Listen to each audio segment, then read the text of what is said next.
मध्य प्रदेश के छिंदवाड़ा में बुखार से 9 बच्चों की मौत के बाद बच्चों को दी गई दवाइयों के सैंपल जांच के लिए भेजे गए थे। इनमें से हिमाचल के बद्दी में बनी नेक्सा डीएस कफ सिरप के सैंपल जांच में पास हो गए हैं। जांच में सामने आया कि नेक्सा सिरप पीने से बच्चों की मौत नहीं हुई है। जांच रिपोर्ट आने से हिमाचल ड्रग विभाग ने राहत की सांस ली। आगे के वीडियो में हम आपको बताने वाले हैं कि कोल्ड्रिफ कफ सिरप को लेकर क्या क्या कदम उठाए गए हैं, लेकिन उससे पहले ये जान लीजिए कि जांच में नेक्सा सिरप पर क्या खुलासा हुआ। विभाग ने नेक्सा डीएस सिरप के साथ साथ मध्य प्रदेश को भेजे गए सभी तरह के सिरप के उत्पादन पर बीते दिन रोक लगा दी थी। अब सैंपल पास होने के बाद नेक्सा डीएस कफ सिरप के उत्पादन पर लगाई गई रोक हटा दी गई है। वहीं तमिलनाडु की कोल्ड्रिफ कफ सिरप के सैंपल मानकों पर सही नहीं पाए गए हैं और इस कारण कोल्ड्रिफ कफ सिरप पर प्रतिबंध लगाया गया है।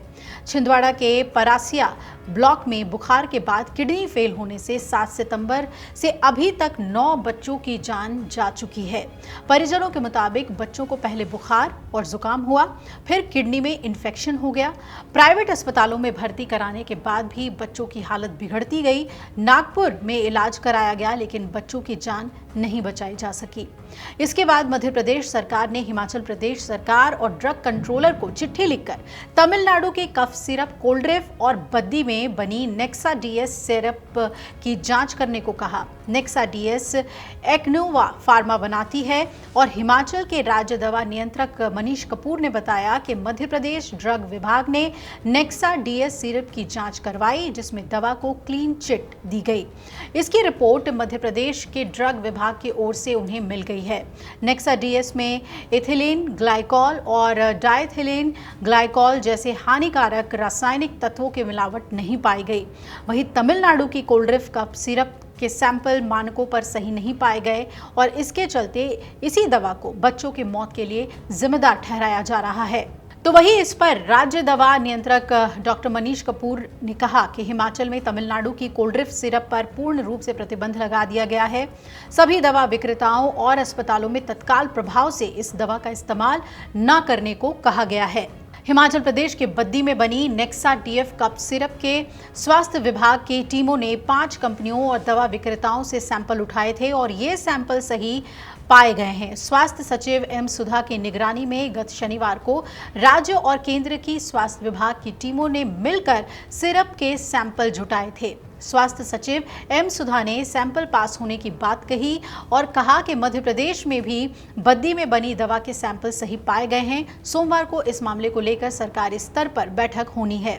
अब जरा जान लीजिए कि कोल्ड्रिफ कफ सिरप मामले में अब तक क्या क्या हुआ है। एमपी पुलिस ने दवा लिखने वाले डॉक्टर को गिरफ्तार कर लिया और दवा बनाने वाली कंपनी के खिलाफ एफआईआर दर्ज कर ली गई। मध्य प्रदेश सरकार ने शनिवार को कोल्ड्रिफ कफ सिरप की बिक्री, भंडारण और वितरण पर प्रतिबंध लगा दिया है। पूरी तरह से बैन लगा दिया है।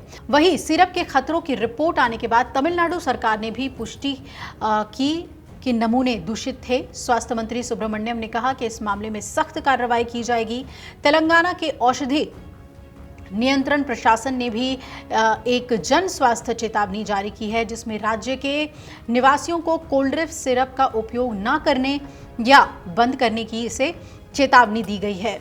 अब आपको बता दें कि राजस्थान प्रशासन ने भी इस दवा पर प्रतिबंध लगाया है। केंद्रीय औषधि मानक नियंत्रण संगठन ने तमिलनाडु के कांचीपुरम स्थित इसके विनिर्माण संयंत्र की जांच शुरू कर दी है। ये इस दवा के वितरण का पता लगाने के लिए राज्य औषधि नियामकों के साथ सहयोग कर रहा है। अगर आप ये वीडियो YouTube पर देख रहे हैं तो हमारे चैनल को सब्सक्राइब कर बेल आइकन दबाएं और Facebook पर देख रहे हैं तो हमारे पेज को लाइक करें।